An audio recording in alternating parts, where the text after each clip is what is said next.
Eyewear company Lenskart पर कर्मचारियों के धार्मिक प्रतीक पहनने को लेकर कथित प्रतिबंध के आरोपों ने अब तूल पकड़ लिया। इस मुद्दे पर लोनी से भाजपा विधायक नंदकिशोर गुर्जर ने कड़ी प्रतिक्रिया व्यक्त की और इसे धार्मिक स्वतंत्रता से जुड़ा गंभीर मामला बताया। विधायक ने कहा कि भारत एक लोकतांत्रिक देश है जहां हर नागरिक को अपनी आस्था और धार्मिक परंपराओं का पालन करने का संवैधानिक अधिकार है। ऐसे में किसी भी निजी संस्था द्वारा कर्मचारियों के धार्मिक प्रतीकों जैसे कि तिलक, कलावा या अन्य चिन्ह पर रोक लगाने के आरोप चिंताजनक हैं और इसकी निष्पक्ष जांच होनी चाहिए। उन्होंने यहां तक कहा कि किसी भी कंपनी को अपने कर्मचारियों की व्यक्तिगत आस्था और धार्मिक पहचान में हस्तक्षेप नहीं करना चाहिए। ये विषय केवल एक संस्था का नहीं बल्कि व्यापक रूप से धार्मिक आज़ादी और संवैधानिक अधिकारों से जुड़ा है। हालांकि इस मामले में कंपनी की ओर से आधिकारिक प्रतिक्रिया सामने आना अभी बाकी है। प्रशासनिक स्तर पर भी इस पूरे प्रकरण को लेकर स्थिति स्पष्ट होने का इंतजार किया जा रहा है। फिलहाल ये मुद्दा स्थानीय स्तर से उठकर व्यापक चर्चा का विषय बना हुआ है और आने वाले समय में इस पर संबंधित पक्ष की प्रतिक्रिया और संभावित कार्रवाई पर सभी की नजर बनी हुई है।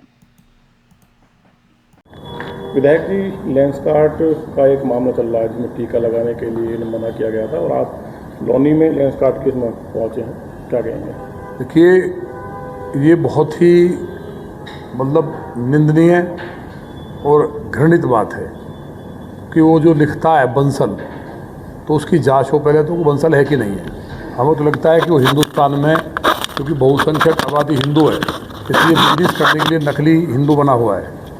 इस तरह से उसने बुर्का को और वो जो हिजाब को इसको अलाउड किया और बिंदी, कलावा, ये स्टाफ भी यहाँ का मानता है इस बात को कि जब ये इशू पूरे देश में रेज हुआ, दुनिया ने इसकी निंदा की है, तो उसने सोशल मीडिया अकाउंट पे भी लिखा है।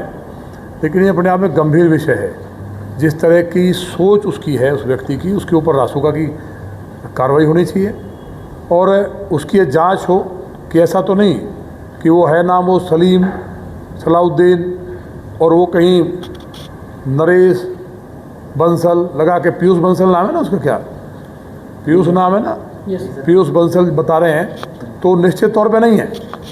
या उसके कहीं ना कहीं माँ या पिता कोई ना कोई मुस्लिम है और वो औरंगजेब की औलाद है, उसके ऊपर कठोर कार्रवाई हो जिससे कि अन्य जगह भी जो इस प्रवृत्ति को दोहराने की सोच भी रहे हैं, ये एक स्तब्ध करने वाली बात है। हिंदुस्तान में ये सदी सनातन की सदी है, जहाँ माननीय मोदी जी ने पूरी दुनिया के अंदर भारत का झंडा फहराया हो, वहाँ हमारे देश के प्रधानमंत्री पूरा तिलक लगा करके, रुद्राक्ष की माला पहन करके दुनिया के सामने हर हर महादेव का नारा लगाते हो। गंगा की आरती जहाँ दुनिया के देश के राष्ट्राध्यक्ष आकर के काशी जी में या अन्य जगह पे करते हो, गीता को जहाँ एक उपहार के रूप में दिया जाता हो, पहले यहाँ स्थितियाँ दूसरी थी। तो ये जो व्यक्ति है, ये इसकी सोच बहुत ही ज़्यादा तुष्टीकरण की है, तो निश्चित तौर पे ये मुस्लिम नहीं है, ये जिहादी मुस्लिम है। जो जिहादी मुस्लिम है, इसके खिलाफ FIR कराई है कई जगह, इसके खिलाफ कठोर कार्रवाई हो और ये जो इसकी कंपनी है इसके ऊपर भी कठोर कार्रवाई हो और एक कंपनी को टेक ओवर करना चाहिए गवर्नमेंट को। ये बात हम करेंगे।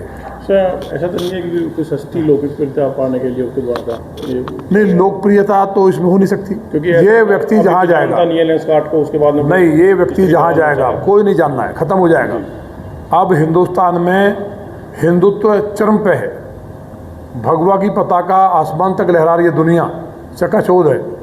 तो यहाँ हिंदुस्तान के रहने वाले सिख हों, जैन हों, बौद्ध हों या जो हिंदू है सनातनी, वो कोई भी हो जो हिंदू धर्म को मानते हैं, हिंदू धर्म के कहीं ना कहीं शाखाएँ हैं, वो किसी कीमत पर स्वीकार नहीं करेंगे इस बात को और ये कंपनी तबाह हो जाएगी। और ये व्यक्ति जहाँ जाएगा दुनिया की नज़र में राष्ट्र विरोधी, हिंदू विरोधी, सनातन विरोधी का टैग इसके ऊपर लगा है, इसे कोई माफ़ नहीं करेगा।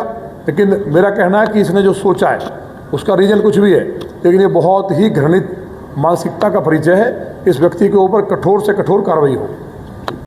अपनी राय हमें कमेंट बॉक्स में ज़रूर दें। ऐसे ही लेटेस्ट अपडेट्स के लिए हमारे चैनल रॉयल बुलेटिन को लाइक, शेयर और सब्सक्राइब करना ना भूलें।